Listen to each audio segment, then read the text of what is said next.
But first, a Limerick pensioner who is boycotting the local property tax says he wants his day in court. Brian Hinchy has received letters from Revenue informing him that money will be deducted from his pension to pay for the tax on his home. But after sparing the state 34 years of the cost of providing care for his wife until her death 4 years ago, Mr Hinchy says he's now taking a stand against the government.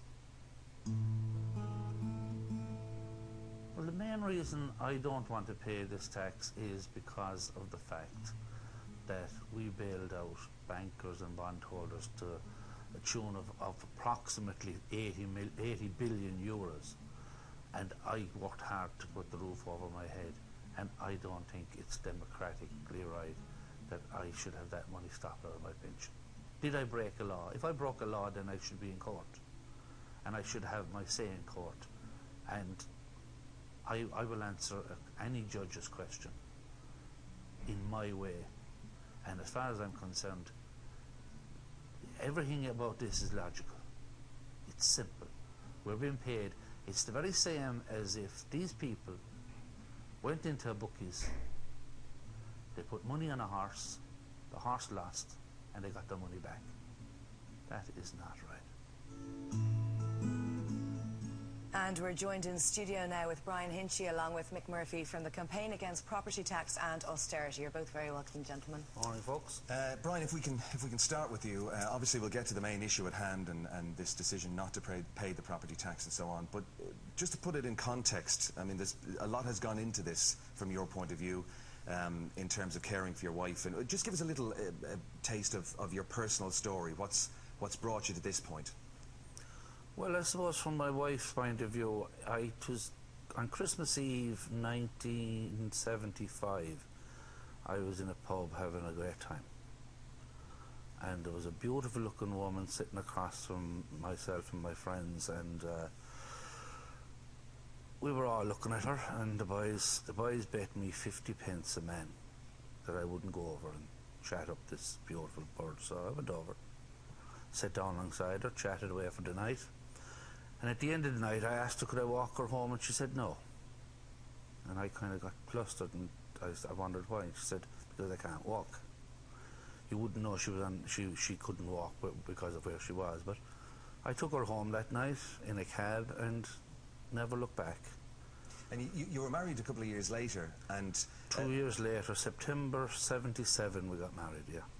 And obviously during the time that you were married, a big part of the point, I suppose, that you're making at the moment is that obviously you were her primary carer. Primary. I worked for 30 years in Shannon as a toolmaker, and during that time I have to admit that the authorities looked after Jean well. I had home helps coming in to look after her. Her mother played a very big role.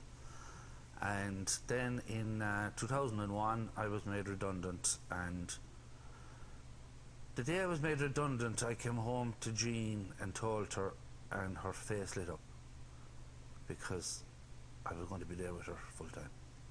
And we got 8.5 good years together full time.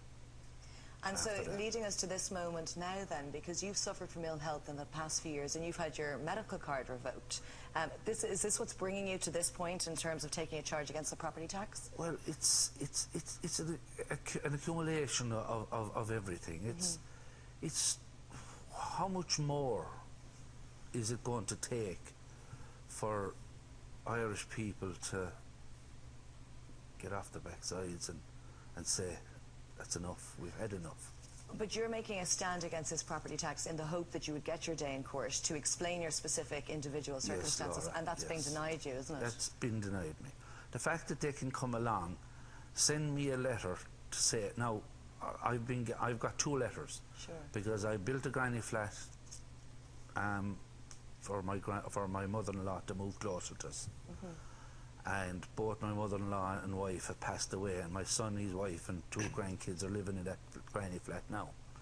But for postal reasons only, we call that 1A and the main house 1. Okay. Singland Avenue in Garryowen in Limerick. And I got these letters a few months back saying that to assess myself for the value of my house. I got one for the 1A.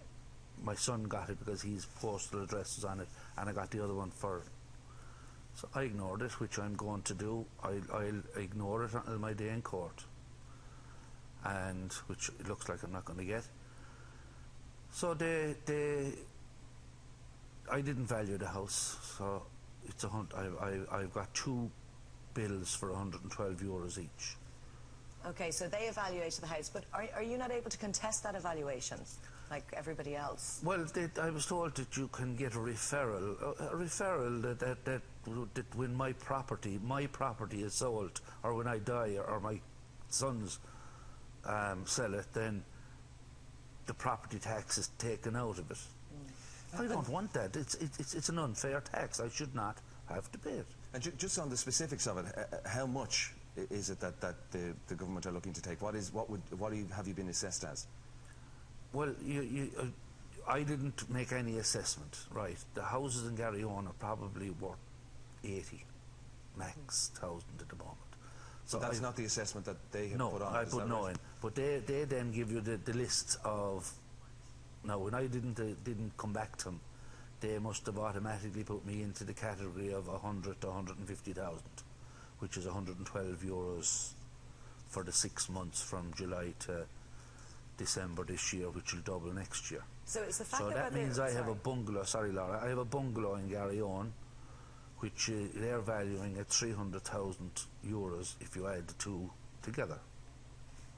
So does that mean, though, are you contesting the property tax because you feel that it's wrong and you want your day in court, or are you contesting it because you, quite genuinely, you've had your medical card revoked, you've had a lot of ill health over the last few years, you can't afford it? No, Laura, it's not a case of I can't afford it. I can afford it. Now, when my medical card was taken off me, whether this means anything or not, what I do, because I had to start paying, I have a doctor's card. I had to start paying for my medication afterwards. So what I started doing is I started taking my medication every 2nd day instead of every day. So I would only have to get a prescription every 2 months instead of every month, which keeps down my bills. Now, I put up with the pain. Because when I'm sitting down or lying down, I have no pain in the world. It's when I stand up and try to move. So my couch is my haven at the moment. And would you not be fearful? This was something I would be very afraid of, you know, the thoughts of going to jail. I mean, what ramifications will that have if it comes to that? I have absolutely no fear. My wife has passed on. My kids are grown up. I'm there on my own. If I walk out my door and in the door of a prison cell, it'll just be going through one door and into another.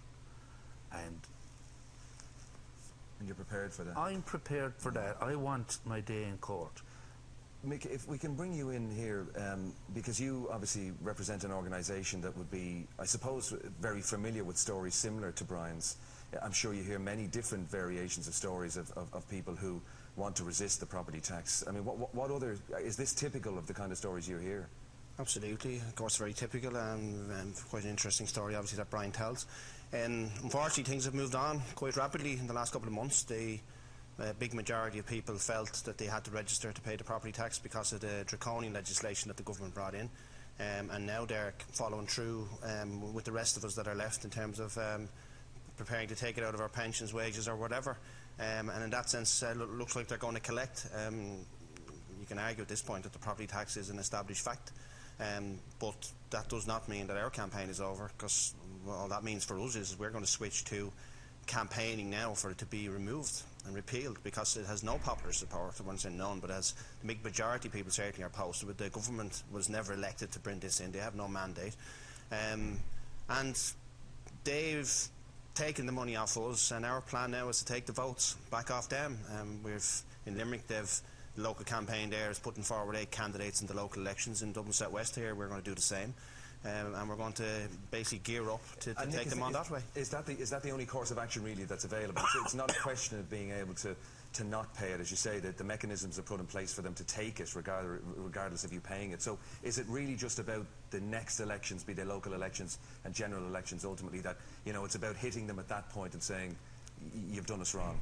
Well, tactically we argued that this year that there should be a mass boycott again, and I think had it been taken up by more people, then obviously it would have stayed the hand of the government. Unfortunately, I think people, you know, there's a huge lack of confidence by people to fight on some of these issues. I mean, the household tax had over 50% boycott level, But as soon as they came out with this legislation and introduced the revenue into the equation, that pushed people back quite far. Now, the response that should have happened then was that the official organisations that are supposed to be looking after people, like some of the main political parties allegedly, but particularly the unions, should have got involved at that stage, just to push the government back. Pretty much in every other European country, that's exactly what would have happened. But of course, our unions are in a different place, and no such thing happened.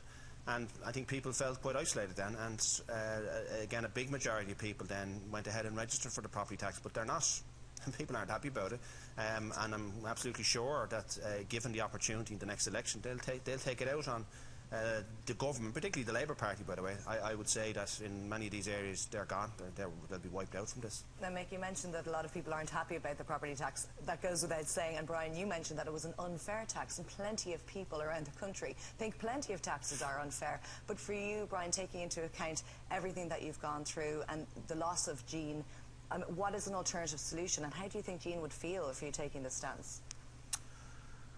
Jean would be fully behind me, because the poor girl, as the years went on, as her disease got more advanced, her hearing went, and so Jean just did whatever I wanted. We lived together, we did everything together. If I made a stance on something, so you're going to fight on in her memory? I'm going to fight on in her memory, and hopefully to try and wake up the people of this country to what we're after being landed with in the last 5 years. Well, we've elected the government. All we can do is potentially elect a different one the next time. Certainly a story that's not going to go away. It'll certainly be a story. There's lots of other money in the country that the government could go after, and they just don't go after it. They don't collect the 12.5% corporation tax. We have no wealth tax. They don't tax people on higher rates of tax on higher incomes. There's none of that in this country. That's because, to be honest, we have to push them into doing it, and that's precisely what Brian, myself and others intend to do. As Jim said, it's certainly not going away. Exactly. It's an argument for another day. Gentlemen, thank you very much for joining us this morning.